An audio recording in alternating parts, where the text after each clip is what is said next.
Welcome to the Fast Fix channel, everyone. My name's Jason, and if you're watching this video, then you have the pleasure of changing the wheel bearings on your 8th generation Honda Civic. So what I'm gonna do in this video is take a slightly different approach than what I've seen done online. We're not gonna use any slide hammers, no hydraulic presses, nothing like that. We actually were able to rent a tool from O'Reilly Auto Parts that should do the job. I'm gonna show you that tool, explain it, and show you how easy, hopefully, this can be. Let's take a look at the weapon of choice right here. It is the EverTough Master Wheel Hub and Bearing Remover and Installer Kit 67213 if you're at O'Reilly's. This kit will do it all for us. We can take our hub off, remove the bearing, and install the new bearing all in one kit. It's not cheap though, however, $400 to rent this thing. Of course you get that money back when you turn the tool back in, but just be aware that the upfront rental loan price is significant. The first thing we need to do is take off the axle nut right here. And these are on very tight, so if you don't have impact tools, you're gonna need to reattach your wheel with the hub missing. This just moves out. So once you set the car back down on the ground, you can have enough weight on it as to where it won't spin the tire, and that will come right off. But we have impact tools, so we're gonna use those with ease. Next thing we need to do is remove these screws that hold the brake rotor on. So what sometimes you'll need is an impact hammer, as these can be rusted on, and what this does is it fits right in and you can hit the back of it with a hammer, and that will sometimes knock the rust loose and things like that. I've already changed these out before, so these should spin out just fine for me. We're on the back side of the rotor now. We need to remove 2 bolts, this guy up here and then this one down here. These are 11/16 or 17 mil. Going to pull the caliper off now.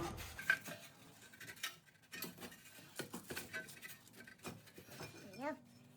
Now we'll need to kind of tie this up out of the way. Your brake pads may fall out in the process, but just use a bungee cord and kind of hang this up somewhere where the hose kind of is out of the way and things won't get kinked.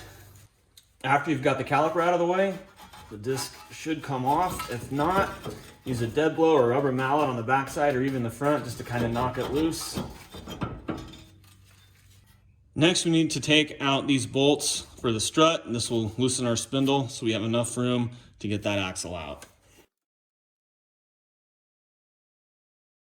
At this point, we should be able to slide our axle out here. Let's see if it's loose at all. It's not. So let's take a dead blow. Loosen it up there. Not quite. There we go. It's a little stubborn for us, but here we go. All right, axle's out. All right, as I removed this, I discovered I did need to take out the speed sensor. You have to do it in order to get the bearing out. But this thing was in there so terribly that we ended up just having to break it and then pound it out with a center punch. It was really stuck in there, so kind of expect these to be this way. You can get replacements at the auto parts store. But all right, so after you've destroyed your speed sensor, let's get the hub off of here. So what we're gonna do, here's the main body of the tool. Now, this is called a horseshoe, and it will be discussed in the instructions. Basically, all we're gonna need to do is put this on the back side of our hub, just like this. Then we'll take the screw, slide that through, and that goes through where our axle was. Then we'll take the nut and spin it on the back. All right, so we got our adapter on here, our tool on here, and we're using a big crescent to grab this nut here. And then we are just cranking on this bottom nut.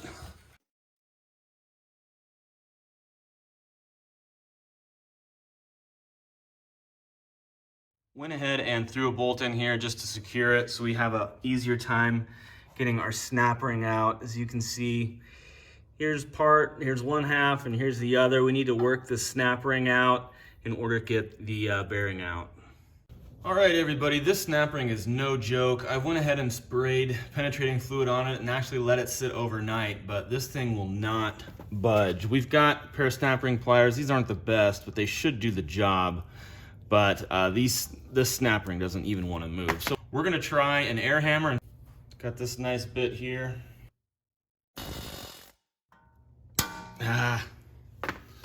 Let's hit this side too.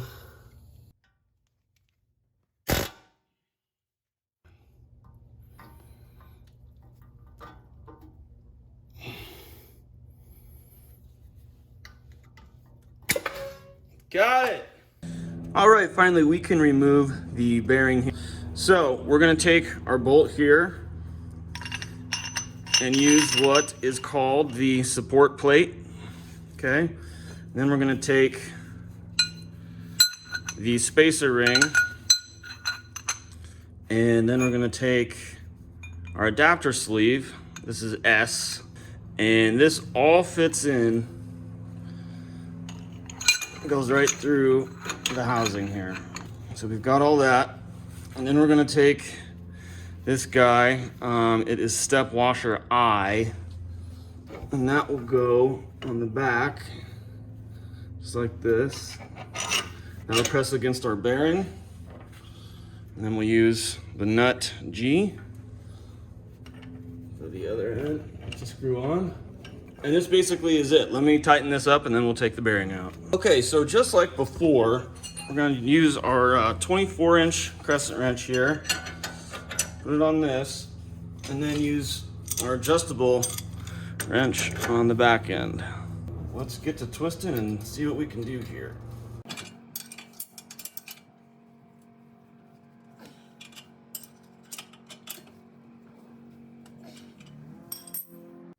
We're just not able to get this thing loose with the crescent wrench here. Even with the breaker extension on it, I couldn't get it loose. It was just getting really tight, but never popped out. So we're gonna bring in the big guns. Hopefully this takes it off, and we'll see what happens. Let's check our progress. I'm gonna back this out and see if it's getting anywhere. Doesn't look like it's moved at all. Not a bit. So we might just have to start cranking on this thing, but it hasn't moved a bit. So I've been at this for a little bit, everybody. This thing is just not budging, and it may be that we have to admit defeat, but as a final kind of last ditch effort, what I'm doing is got a wrench for the backside here. That adjustable wrench was just kind of falling off, so I want to make sure that it's really solid back there. And we also got an impact socket, because let's face it, this isn't exactly safe using a standard chrome socket. So this is gonna be our last ditch effort, and hopefully this works for us. We'll see. Let's give this a nice solid test, see what we get out of it.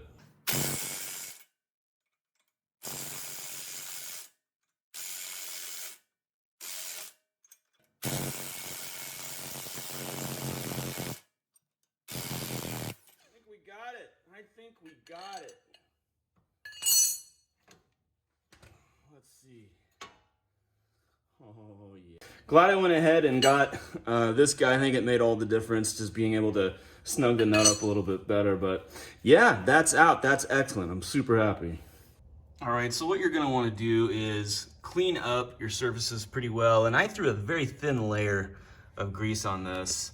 And also cleaned out the channel where the snap ring fits. I used a tool like this. I swear, I use this tool more than anything. It comes in so handy.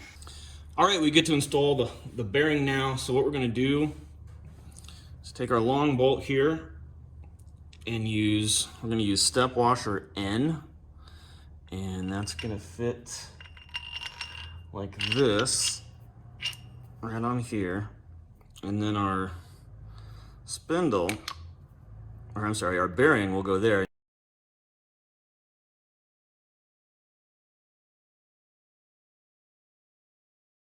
So this is gonna fit inside, and then what we'll do on the other end, this will be in this orientation, this washer right here, and that'll back up against the spindle housing, and then we'll thread our nut on.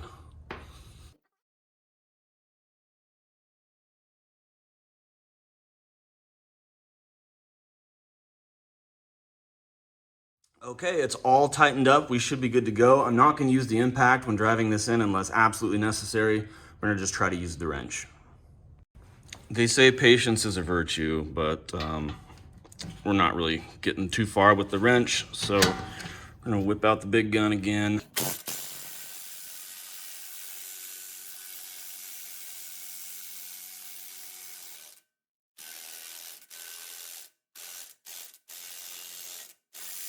Voila, ladies and gentlemen, I believe she is in there. I think it kind of went in slightly crooked, but it straightened itself out, and we should be good to go now. This looks good. It's pressed all the way back, so we just need to get our snap ring on. If that seats nicely, we will be done, and we will get the hub on next.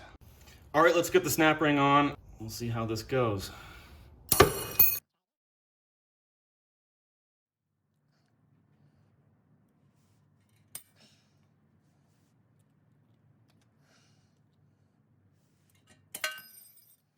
After trying for some time, we are not going to use our new snap rings. These grooves just do not do it. The snap ring pliers will not grip these adequately. They'll slip and fly off every time. So we're gonna reuse the old ones. I just cleaned them up. They should be okay. Let's give these a shot.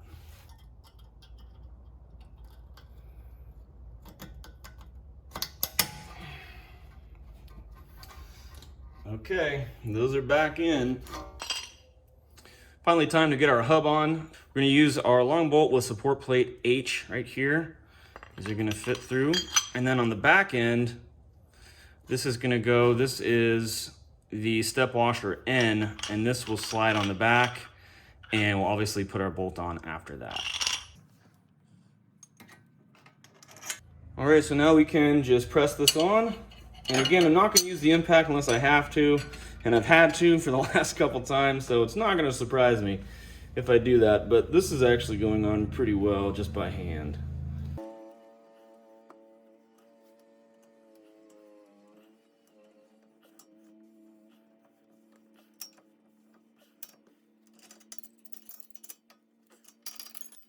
All right, let's just take a look at the beauty of the new parts here. Everything got on, finally.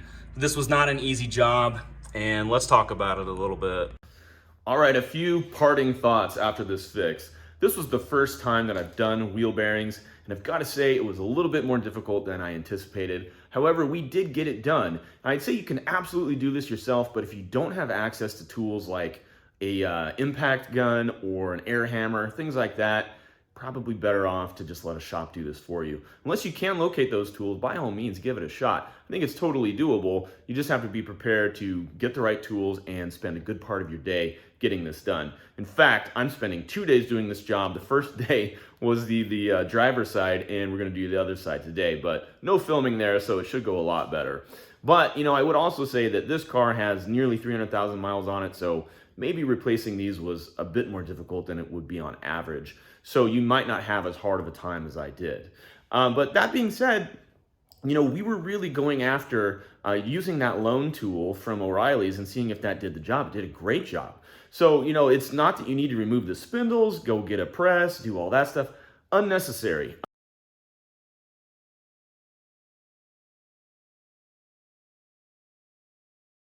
That tool does it all for you, and I'm very happy that I saw it on their loan program list, and it worked great. So hey, if this video helped you, please help me and hit like and subscribe. It makes all the difference in the world. This car is being sold, so it is literally the last fix we're doing on it, and then we gotta wave it goodbye and wish it farewell, and good luck to the next person who owns it. So, yes, I'm a little bit sad, but I did buy a new F-150, so that helps. All right, later.